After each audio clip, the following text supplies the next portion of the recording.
আসসালামু আলাইকুম। আজকে আমি অনার্স প্রথম বর্ষে ক্যালকুলাস 1 এর একটা ম্যাথ করাবো। হ্যাঁ, চ্যাপ্টার 2C থেকে এক্সাম্পল নাম্বার 14। তো দেওয়া আছে y = x² + 1 বক্ররেখা 2, 5 বিন্দুতে স্পর্শক রেখার ঢাল নির্ণয় করো। তো আমরা সমাধান করি।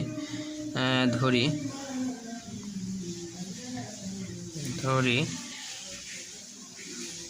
y = x² + 1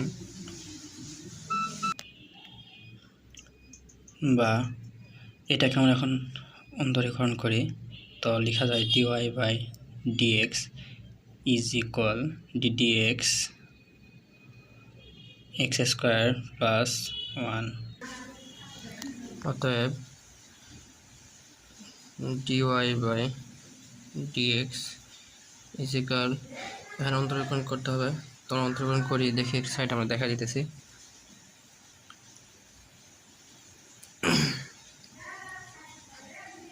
ddx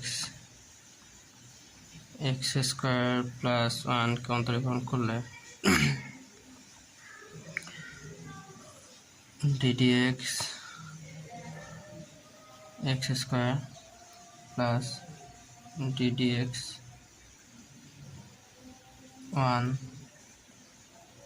যদি আমরা ddx x² কে অন্তরীকরণ করলে হয় 2x,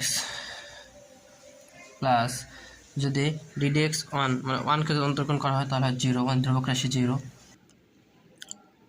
= 2x। আমরা এখানে ddx x² + 1 কে অন্তরীকরণ করে 2x পাইলাম। তো 2x লিখি 2x। তো এখন 2, 5 বিন্দুতে এখন 2, 5 আচ্ছা এখন 2, 5 বিন্দুতে অর্থাৎ x = 2 বিন্দুতে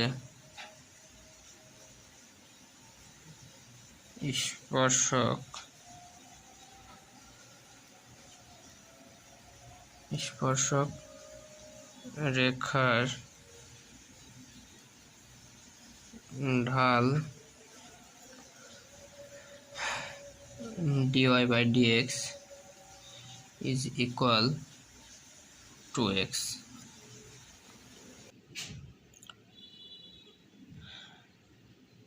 এখন 2 × x = 2 বসিয়ে 2 × 2 = 4, এটা অ্যান্সার। সবাই আমার চ্যানেলে পাশে থাকুন অ্যান্ড সাবস্ক্রাইব করুন। আসসালামু আলাইকুম।